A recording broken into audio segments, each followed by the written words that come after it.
360-degree reality, sunset beach, I don't need HGTV. I want the real thing, living off a dream. Give me a couple thousands, I'ma jet to Philippines. Yeah, my 360-degree ability, vision, yeah, lose the feel, let there be reason. Give circulation to the nation, we are one. Everything is born under the sun. Walking into Rainbow Gathering for the first time was definitely a bit intimidating. Seeing hundreds of wanderers, hippies, nudists, and creatives mingling and blending into the wildflowers was a sight I'll never forget. Our adventure began well before we even arrived. Even though we weren't driving nearly as far as many of the people who were attending this year, we had a 4-hour drive to get there, and we are not big drivers. We split up our drive by going for swims, going for walks, grabbing food, grabbing gas, and just watching as the countryside went by. The mountains here during this time of year are just absolutely gorgeous, no matter where you are. The greenery, the wildflowers, the cows, everything, it's just pristine. We made sure to cleanse as we drove, just so we were ready and clean spiritual space as soon as we arrived to Rainbow Gathering. We also stopped at lakes like this one, just to go for a little dip. The water was very cold, but definitely well worth it. Also, wasn't this plant a part of every Colorado child's childhood? Like magical. We saw plenty of those as we were swimming. Then we kept on driving. The drive was quite long for us. It ended up being a little bit more than 4 hours. It ended up being more like 6 hours simply because there was traffic in some places. There was construction in others. Also, we did stop quite a bit, but the stops were well worth it. It made us feel much more rested as we got there. Now, I'm just going to dive right into what our experience was like, just starting off by arriving into Rainbow. As soon as we arrived, we were greeted by dogs playing and the dirty kids welcoming us to Rainbow Gathering. They automatically helped us get oriented, and Sibel and I started to make our way up the trail to Main Circle. Main Circle is where everyone gathers. Typically, it's the center of Rainbow Gathering, and we were kind of focused on going to the Trading Circle on our first day, so that's the first place we went to explore. We quickly found a bunch of people we wanted to trade with. Sibel traded a scarf for a tambourine and a tarot deck for something else. I don't quite remember what it was. Then we also met a couple people trading gemstones and jewelry, so we stayed a while to chat, and I traded my head bead bracelet for a Tektite amulet, which I still have. It's absolutely magical. I'll show a picture of it. After our time in the trading area, it was beginning to get dark, so we had to walk back to the parking lot. Once we were there, we decided to prepare for dinner. I went to the camp next door to ask for fire since we did not bring a stove, and they gladly shared their fire. We found out they were from the Dirty Kids camp, and they were kind of intimidating at first, yet so kind. We gave them watermelon for their warmth and learned a lot about Rainbow. We also learned about shaman, who apparently had every healing medicine you could imagine. We learned about how plentiful weed is and how common nudity is there as well. After we finished our soup, we grabbed our things and quickly scampered off into the woods. Once we found a spot to camp, we realized that the tent that I had brought wasn't complete, so we made a makeshift hammock camp. And we slept in stacked hammocks with a tarp over us, protecting us from the rain, and a tarp beneath us to step on, sleep on, whatever we'd like. And we slept pretty well, except for the moment Sibel had a nightmare about wasps and woke up screaming. Our neighbors that were camping next to us were so worried that it was a bear or something. They were like, "Are you okay? Are you okay?" Which we really appreciated, being in a place where we could feel that safe in the woods at night.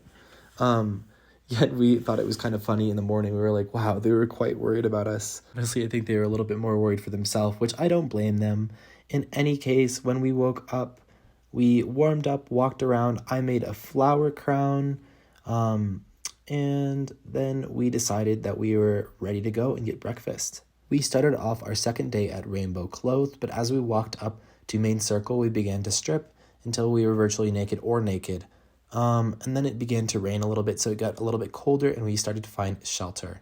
We kept going past the Main Circle and wanted to explore every little camp, so we went way up until we found this place called the library, which was my favorite place at Rainbow. All the most magical people I met happened to be there, and that's where our second adventure had begun. When we arrived at the library, they were making soup, so Sibel and I also offered to help make soup.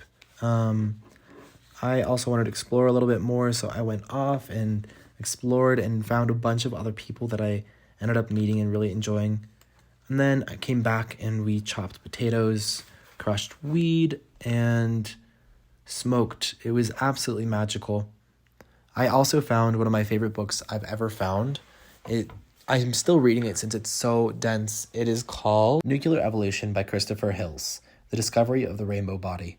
And it's all about different levels of awareness and how science plays into spirituality and energy work. And I find it very, very interesting how our perception from our mind affects our realities. And this is what the book is all about. In any case, the next part of the video is how we entered Rainbow Gathering and those first magical moments, seeing the dogs, seeing the people, being welcomed by everyone. The absolute magic of just feeling at home. Strange what desire will make foolish people. I never dreamed that I'd meet somebody like you. And I never dreamed that I'd lose somebody like you. No, I don't wanna fall in love. No, I don't wanna fall in love with you.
After the magic of the first and second day, Sibel and I had to start making our journey back down and to re-enter Babylon. I had to kidnap Sibel from Goku, which they were almost about to get married. That's another story for another time. In any case, look at us, look how cute we are. This is before our Goku library experience. So as we were heading down, we collected all of our stuff and went down to Main Meadow. At Main Meadow, I asked Sibel if we could do a little bit of Himalayan Kriya just to leave off, bless the land, say thank you, and just really embody the rest of this experience, being free from clothing, being in the woods with other like-minded people. So she and I did probably around 30 minutes of Himalayan Kriya in the middle of the meadow, surrounded by other people, and it was one of the most opening moments. During that session, we tapped into a source, Atman, but then after we had to drive home. So we stopped on our way home to Strawberry Hot Springs. We somehow found a way to get a reservation in, and then we drove the rest of the way home. The drive was long, but well worth it. If you want to hear more stories like this and more about our adventures, follow along, like, and subscribe. Thank you so much for tuning in. Mwah.